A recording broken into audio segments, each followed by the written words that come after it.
Hi everybody, my name's Elaine Moore and today we're going to be going through something that a lot of people struggle with, and that is fitting sculpting forms.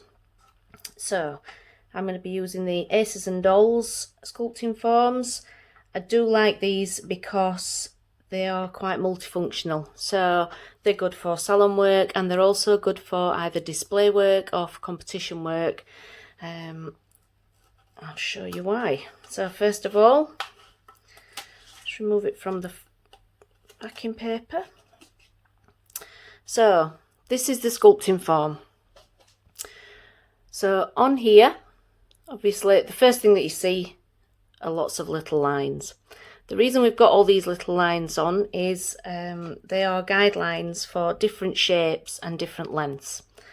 So first of all, you need to decide roughly how long your nail's going to be and what shape you want him. If you're doing salon work and you think that these are a little bit too long, so obviously if you pop that against a finger, you can see how long they are. If you're deciding that that's going to be too long, there's a tiny little perforated edge on here. Let's just tear that off. So you can tear off that excess length to make it a little bit more easier to manage. If you're doing design work, display work, things like that, you can leave that on. It'll give you about a 6 centimetre extension. Usually that's a little bit too long for most salon work. So we tear that off, pop that to one side. We've got a much shorter, much more manageable form. So you can see when if I just balance that on the end of the nail, I've not fitted it properly obviously, but that will give you a little bit of an idea as to how long they are. So they're ideal for long salon, but obviously you can only work to smaller amounts and you can get short salon. Now again, if we look at these, that's sticky, it's sticking to my finger. If we look at these, you can see on here that we've got a slightly rounded edge. The further up we go, we can take that to a more pointed stiletto type edge. We've also got straight edges for doing squares, squovels, coffins, that sort of thing. We've also got these longer diagonal lines. That makes it ideal for doing things like Gothic almonds, Russian almonds, edge, anything that's got a 45-degree cut at the end. That's what these little lines are for. On these forms, we've also got these red 45-degree angle lines coming out from your hyponychium edge. Can't even speak. Coming out from the hyponychium edge. I'm going to show you what these are for. As soon as I start to fit, it'll become apparent what these are for. These are your cut lines. We've also got the little horns removed on your central section.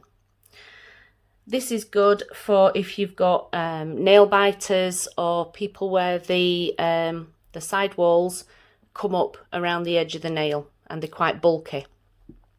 With a normal sculpting form, if these edges aren't in, when you put your sculpting form on, your sculpting form can't make a nice tight barrel curve. So you normally have to either cut these out yourself or try and do extra little trims. But on these, they've been took out for you. So your form is going to sit nice and straight, nice and thin, and it's going to make a much more elegant shape. So, also, the cut for the hyponychium edge is quite high. So if the majority of clients have got quite a nice rounded hyponychium edge, some sculpting forms are quite square on the edge, which means that every single time you fit a form, you've got to shape it on the edge. Because these have got a nice high hyponychium cut, for the majority of nails, these will fit. They only require minimal trimming. There are nail shapes and times when you have got to trim these forms, but for general salon work, this nice high hyponychium cut is suitable for most nail shapes, so it will fit more people cut down your trimming time, so obviously cut down your form fitting time. So, first of all, we tear the little perforated section on the end. That makes it nice and open, allows you to fit your form properly. Turn it round to you, bend your form with your thumbs and give it a nice little roll. That starts to make a nice barrel roll on the end. Choose your finger that you fit into. Now what we need to do is make sure that this central line runs centrally along the full length of the finger. If you've got a nail that's sort of slightly tilted, keep this central line nice and centered down the full length of the finger, and you'll be building out a straight extension. It may need a little bit of tweaking to make that center line run nice and parallel, but that's what you're wanting to aim at. You're wanting to aim at this central line following down the full length of the finger, so we know that we've got a nice straight extension. So we sit it on and have a look at this hyponychium edge here. There we go. So you can see with that we've got a tiny little gap just near the central line, so it does need a little bit of trimming. Now to trim these forms, you can either use your little snips or a normal pair of stalk scissors. As long as it's got a nice fine blade, then we're fine. Just trim out a little bit of that excess. I've literally took out a tiniest little bit, and we're just going to offer that back up again and see where that sits. What you don't want to do is ram this form on so tightly that it hurts the hyponychium. If it's hurting, it needs just wiggling out slightly, release that skin from underneath, because it's not going to be comfortable for your clients. So now we've trimmed that little side out. If I just pop that in, zoom in, you can see that that little gap on that central line has disappeared. It's as simple as that. It's just taking out tiny, small little amounts just so that it sits nicely on the shape of that hyponychium. So, what we're going to do now, we've got it in place. What we want is these two wings to match up exactly. So if you stick your tip on, we'll just use this little offcut. If you stick your form on, and it's not quite lined up properly and you've got little bits of white either side, then obviously your barrel is going to be twisted. So what we want is to line these two up as close as we can get them. Just do a tiny little touch to start with, and then you can mess about with it and just get it nice and precise. So we've got it just about lined up there. And then we go on to squeeze up.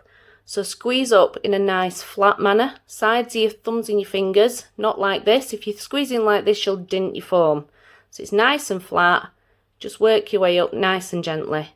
We're not doing too much at the minute because we don't exactly know where I've got to cut and how far in to pinch. So straight away you can see we've got a nice tight barrel. Just move that out of the way. Starting, it's coming. So we just took these two bits up there. So now, looking at your form, we come on to these side diagonal cuts. Now you can see that these are 45-degree angles from the edge of the finger. So what we need to do is choose the cut that's closest to where the hyponychium meets the side wall. Not where the edge of the nail is, up here, but down here, where it fits. So this one might have a cut on this second line. If I turn it over, it might be closer to the third line. It totally depends on the shape of this hyponychium and whereabouts it sits into your side walls. So what we do is we follow those cut lines. Let's get my scissors underneath. And we cut up that edge turn it round, find this one, and we cut up that edge. Now that allows these little bits of your forms to come away from your side walls. What that does mean then is I can pinch just above the edge of the finger and start to tighten that roll in. And you can see how much it sort of pulls this edge in. So let me just wiggle that in. Just knocked it a little bit. There we go. Right, so you see on this side here, just on this point, it's just sitting just on my side wall. So what I'm going to do is I'm going to take another little cut and I'm just going to do it in between these two lines, just so that I release that little bit so I've not got that bulge coming out.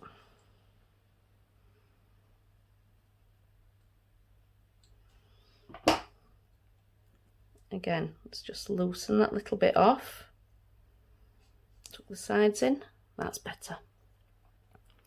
So now we sort of decide what shape we're doing, you know, whether it needs pinching closed at the end, whether we can leave it nice and open.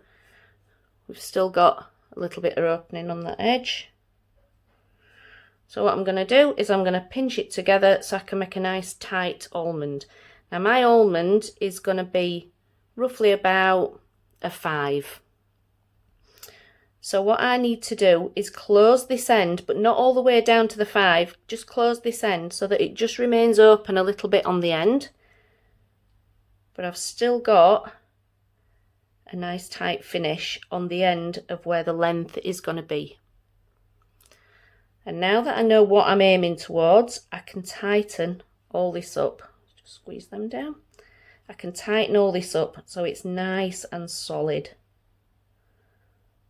Again, using the sides of my fingers, working up slowly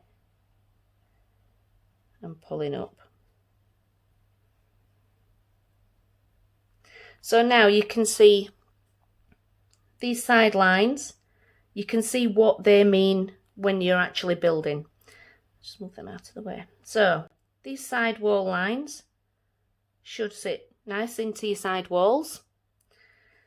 I've got, if I'm doing it to a 5, I've got the nice curved edge that I'm wanting to use. I could follow that down to a 45-degree slant, use that straight side edge there and build Russian almond or a Gothic almond using that edge. I can use these, oops, I can't even hold the scissors, just 1 minute. I can use these diagonal lines, use these as my lines for a stiletto.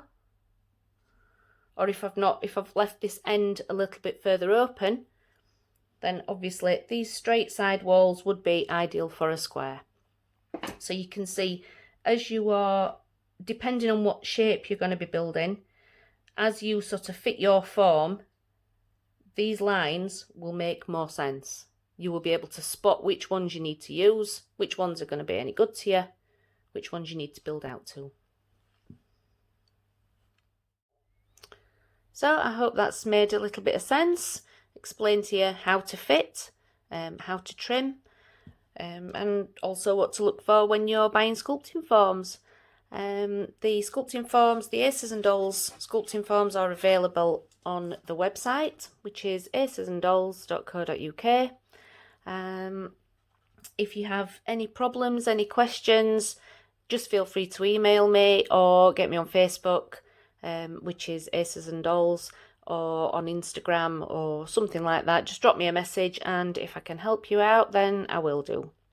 All right, thanks for watching. Thanks, bye.